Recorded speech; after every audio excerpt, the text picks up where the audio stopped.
Bienvenue sur 28actu.net. 28actu.net, l'information livrée minute par minute.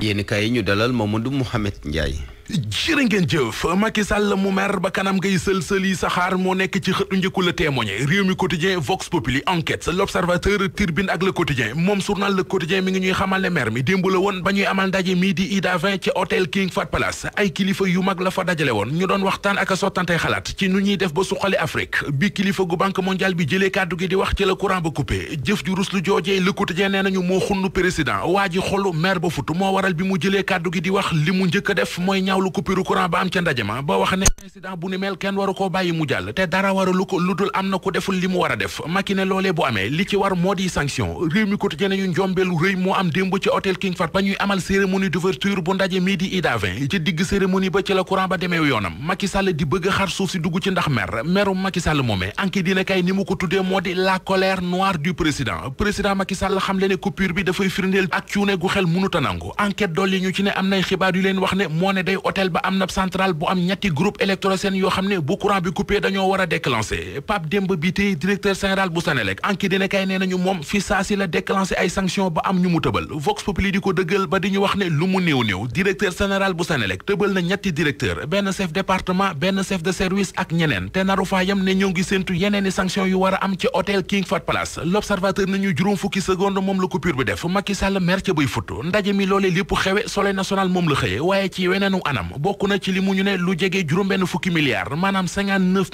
59 milliards yu banque mondiale fas yéene teg ci taabal ji ngir jàppale ko Afrique la si ne kay nañu Macky Sall yëkkati na kàddoom ca ndajem démb ma yëkkatil ko Afrique ngir procédure yu taar yi nga xam ne banque mondiale mi ngi koy teg léeg-léeg ñu woyofal ko ba mën a génne Afrique ci ñàkk gi ko sëkkatal maanaam ci gàttal li président bu Union africaine bëgg moo di banque mondiale dawal yërmande bu juge bi moom la direct news di ñaan ngir élèves yi ñu topp ci yàq yi amoon ci lycée Ousmane Sembène bu Yoff journal bi nañu naam li ñu def jekkul jaaduwul waaye kañ la fi soowum ginaar ba ñuy ngalaa bi cuuc élèves yi ñu bëgg a sanctionné ñi leen bëgg a sanctionné xanaa dañoo fàtte ne ci Sénégal gi la ñu fi gis ab député bu bokk ci nguur gi taxaw di sàkku ci militant yi APR yi ñu ju gàddu jaas yi corante ngir mën a may président bi fi nekk mu am troisième mandat te ba léegi kenn déggul justice mu wax ci Sénégal gi la ñu gis ay manifestation am police ak gendarmerie encadré ay nervi ñuy dàq ay manifestants yu àndul ak waa Benno Bokk Yaakaar di leen fitnaal te ba léegi kenn déggul justice mu wax ci Sénégal gi la ñu gis ab opposant bu juge bi convoqué 9h mu ne militants yi nañu wàcc ci mbedd yi manifester ñu def ko ba salfaañi dëkk bi te it kenn déggul justice bi mu wax